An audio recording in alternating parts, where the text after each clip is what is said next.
Hi guys, as we dive deep into this story, let me introduce you to what it's all about. In this world, the souls of humans are called Ideia. People can transform their souls into abilities or weapons to protect or attack. Once humanity became aware of Ideia, they started to learn how to manifest it physically. Most ideas were manifested as a form of words or sentences. But as time went on, people began ranking themselves based on how their souls manifested. Even though human souls were originally equal, a hierarchy was formed depending on the strength of their Ideia. Soon, schools became the front line of enforcing this class system in society. And this school was no exception, Hyundai Specialized High School. While normal schools simply taught kids how to awaken their Ideia, this school was built to produce powerful Ideia users. But even here, there was one exception, the punching bag of everyone's frustration. That kid was none other than Park Jinsung, an F-ranker, whose Ideia was nothing more than a small dagger. For his teammates, having him around was always a hassle. Whenever they lost, they would vent their anger on him, blaming him for being weak. They would beat him into a pulp, and if he dared resist, they would beat him even harder. One time, as they were accusing him, "We lost because of you. If it was someone else, we might have won." Jinsung muttered that maybe it wasn't actually his fault they lost. His words only made him angrier. But right at that moment, their homeroom teacher walked in. "Everyone, go back to your seats. I have good news for you," said Mr. Seo, with a bright smile. The students, curious, asked why he was so happy. Mr. Seo then announced, "Our school has finally been recognized by the government for its potential." Some students were excited, while others didn't care. But one in particular, Byun Ki-young, spoke up with annoyance. "This whole system is pointless. Why do we have to be trained as military officers when we're just students?" Mr. Seo's smile faded a little as he explained, "This wasn't my decision. The government recognized the strength of our seniors, and now they want us to produce more of them. That's why this system is being implemented." He walked over to his desk and declared, "Our class will be known as Platoon 10, because we are Class 10. All homeroom teachers have been promoted from apprentice officer to platoon leader. That means I am now leader of Platoon 10. He looked at the students and, with a serious tone, added, "From this moment on, you are all soldiers." But Park Jinsung didn't feel good about it. He raised his hand and asked, "What if someone doesn't want to participate in this military system?" Mr. Seo replied without hesitation, "Then that person can transfer to another school and receive government support." In fact, he looked directly at Jinsung. "I strongly suggest you take this opportunity to transfer, since you're an F rank." The whole class laughed under their breath, while Mr. Seo continued, "All seniors will immediately be given the rank of sergeant, since they are strong and considered the future generals. The rest of you will be divided into groups, each led by a corporal, with the others ranked as senior privates."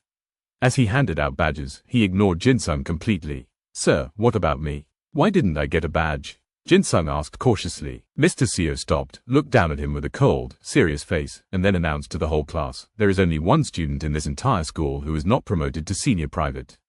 That student is Park Jinsung." The class went silent. "You," Mr. Seo said, pointing straight at him, "will start as nothing more than a recruit." The words hit Jinsung like thunder. Shock spread across his face.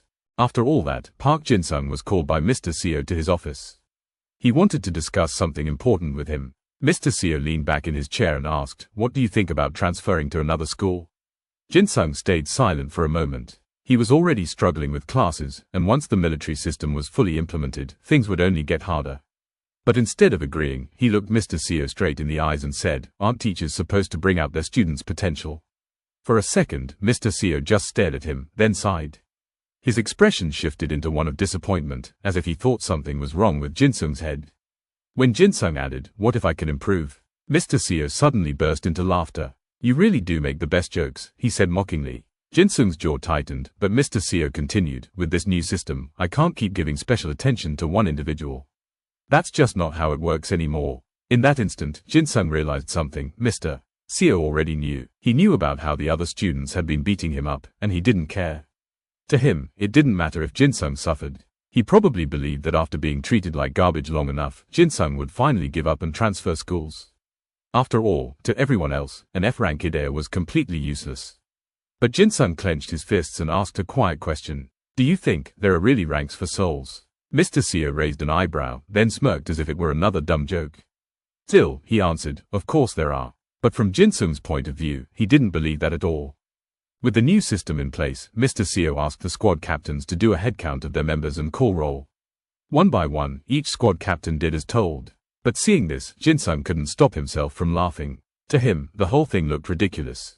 pretending to be soldiers. What was even the point of this? Instead of studying, they were being trained like an army. When it came time for Squad 3's roll call, the Squad Jinsung belonged to as a mere recruit. Byun Ki-young, their captain, showed his displeasure. "Do we really have to do this?" he asked. Mr. Seo narrowed his eyes. "Stop complaining and do as you're told." Grumbling, Ki-young started calling names, but when he got to Jinsung, he didn't even try to hide his disgust. He openly dissed him and muttered prayers that Jinsung would just disappear. The class burst into laughter, mocking Jinsung even more. Some students smirked and asked Mr. Seo, "Do we really have to keep this recruit in our team?" But before their fun went too far, Mr. Seo interrupted. "Enough. Today, you'll be having a field class.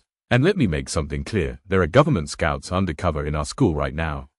They're here to see how you respond to these changes." The room fell silent. "All squads will battle each other today," Mr. Seo continued, "regardless of grade or age." Whispers broke out immediately. Students panicked, asking how the matches would be decided. "You'll let the seniors fight each other, right?"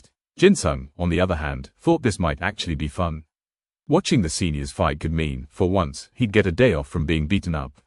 But Destiny, of course, had other plans. Mr. Seo turned to Byun Ki-young. "What's your Ideia, again?" The question made Ki-young freeze. His Ideia was AC rank. Why was Mr. Seo asking him now? Then, without hesitation, Mr. Seo dropped the bomb. "Squad 3 will fight Squad 1 of the senior class." "What?" Ki-young literally screamed, standing up in disbelief. His face went pale, his body stiff, his mind zoned out.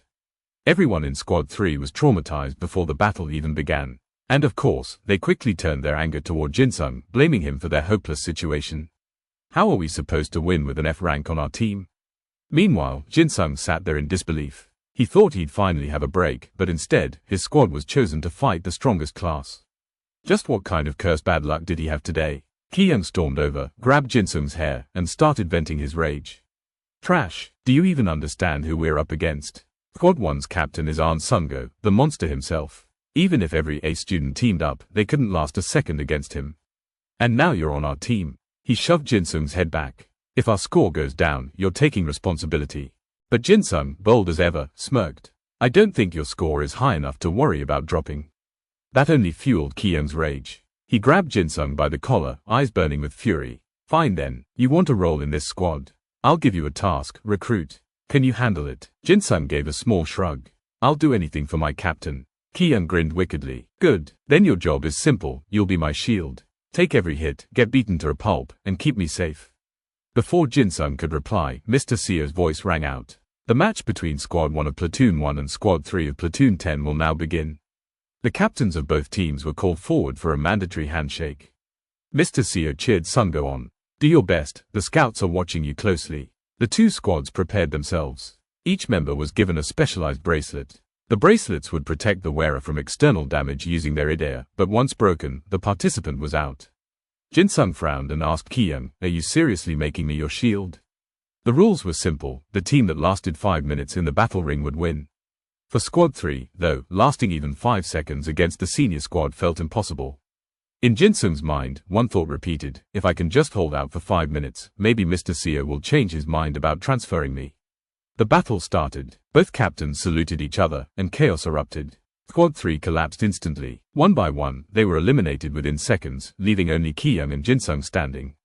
Then, one of Squad 1's members locked eyes with them. Slowly, she walked forward. Her presence alone made Ki-young sweat. "Block her, Jinsung," Ki-young shouted. Jinsung panicked. "How the hell am I supposed to block something that fast?" The opponent charged. For a split second, Jinsung's eyes darted to Mr. Seo. The teacher gave a subtle gesture, as if saying, "Handle your transfer after this." And in that instant, Jinsung moved. His body reacted, dodging the attack at lightning speed. The girl stopped, shocked. She summoned her Ideia, an armored suit that gleamed with power. Jinsung whistled. "Wow, that's a cool Ideia. I like it." The girl, Juye, frowned. "Drop the act." Jinsung tried to buy time. "Hey, shouldn't you be chasing Ki-young? He's your real target, not me." But Ki-young was already halfway gone, abandoning his squad mate. 3 minutes left. Jinsung needed to stall. "So, what are you doing after the match?" he asked casually. "And don't get me wrong, I'm not flirting." Juye narrowed her eyes. "If you're trying to waste time, stop. Bring out your Ideia and fight me." No thanks," Jinsung replied, still dodging. "Then I'll just fight as it is," she said, charging. Panicked, Jinsung raised his hand. Wait, give me a second. I'll bring it out." "No need to rush, patience is a virtue, right?" He babbled nonsense, adding more gibberish, making Juye even angrier. She stomped forward, closing the distance. Finally, with no choice, Jinsung summoned his Ideia. For a moment, Juye froze, wondering what kind of power he had been hiding. But then, a dagger, a tiny, unimpressive, F-rank dagger. Juye blinked. You can't be the F-rank everyone's been talking about, right? Jinsung gave a proud smile. That's me, the infamous F-rank, no doubts about it. He flaunted his dagger, twirling it. Looks average, right? But in my hands, it's like an S-rank. Disappointed, Juye turned away. I thought you were worth fighting after the way you dodged my attacks. I guess it was just luck. What? Hey, don't walk away. Jinsung shouted desperately. I listened to you, I brought my Ideia out. If you leave now, what was the point? Keep talking, Juye muttered, not looking back. If you walk away, Jinsung warned, I'll attack you from behind. To his surprise, Juye actually turned back. That was his chance. Jinsung lunged with his dagger. She blocked it with her armor. Sparks flew, but not even a scratch. Jinsung gritted his teeth, still trying. What the hell am I even doing? Seeing Jinsung, all the students in the class started laughing and saying that Juye was actually surprised by how stupid he looked. Juye said to Jinsung, you do have fast reflexes, but your idea is just pathetic. She told him that even though he tried his best, he couldn't stop her. So she just tried to go to the captain because for her, Jinsung was not the perfect partner she wanted to fight. But then Jinsung said that at least he bought him some time, and only 2 minutes were left. Juye started stomping towards the captain, and Kiyoung said, why can't these guys last for 5 more minutes? Juye asked if it was okay for him to just keep running away and not fight her. Kiyoung kept stepping backward, thinking to himself, please let me just step on one good one. He was desperately trying to find an object that he could drive out of the earth. Juye told him, there's no need for you to hold back.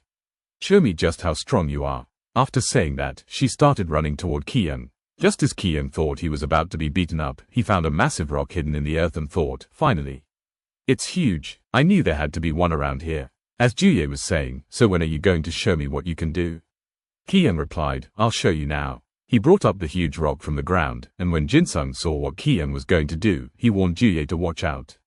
But Kiyoung had already extracted the rock and launched it toward Juye. All the students were shocked, thinking that since Juye was a senior, she should be okay, right? But when she saw the massive boulder, even she was surprised. Still, she was sure she could handle it with her strong idea.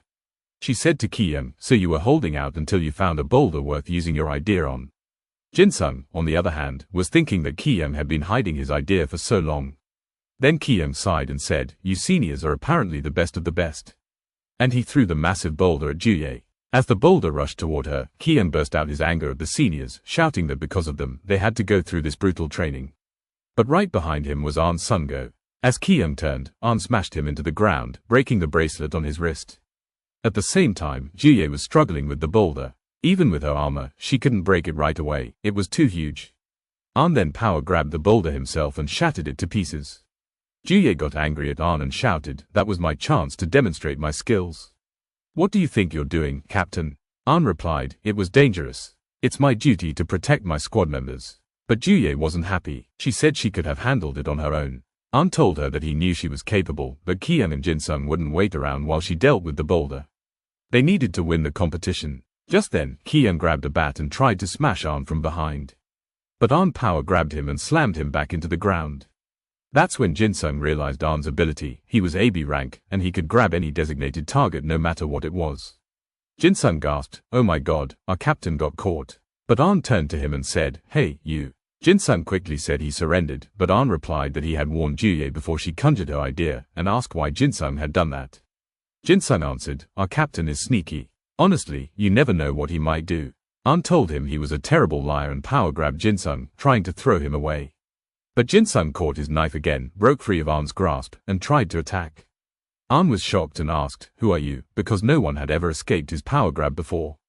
Jinsung introduced himself, I'm from Squad 3 of Platoon 10. My name is Park Jinsung, and I'm an F-rank ED. Then Jinsung glanced at his watch, he had 1 minute left. Ahn noticed and said, what are you looking at, kid? Jinsung tried to pause time for one last minute, thinking that if he could just hold out, the match would end in victory. He thought about how annoying it was that all the kids were waiting for him to back him up. Ahn guessed he was trying to drag out the time and said he hated people who use dirty tricks. Jinsung shouted, how am I supposed to handle all of you by myself? Ahn convinced Jinsung to fight him seriously. He told him to use all his power. Jinsung hesitated, saying no, until An revealed that the scouts were going to weed out the students with the least potential after these matches, and those students would be forced to transfer. The word transfer hit Jinsung hard. He said he didn't want to be forced into another school. An told him, then do your best.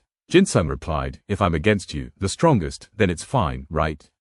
If I unleash my full power. He looked up at the sky and let his rage take over. His real abilities awakened. Everything around him turned red, and his heart started pounding harder and harder. His true power began building up, his body strength tripled, and his void idea grew sharper. He gained the ability to detect the most effective way to destroy any target depending on their abilities. The condition, however, was brutal. Once he activated this true idea, he had to kill his opponent, or else he wouldn't return to normal. Overpowered by the desire to kill, Jinsung unleashed his killer's desire, an S-rank idea, the strongest of all.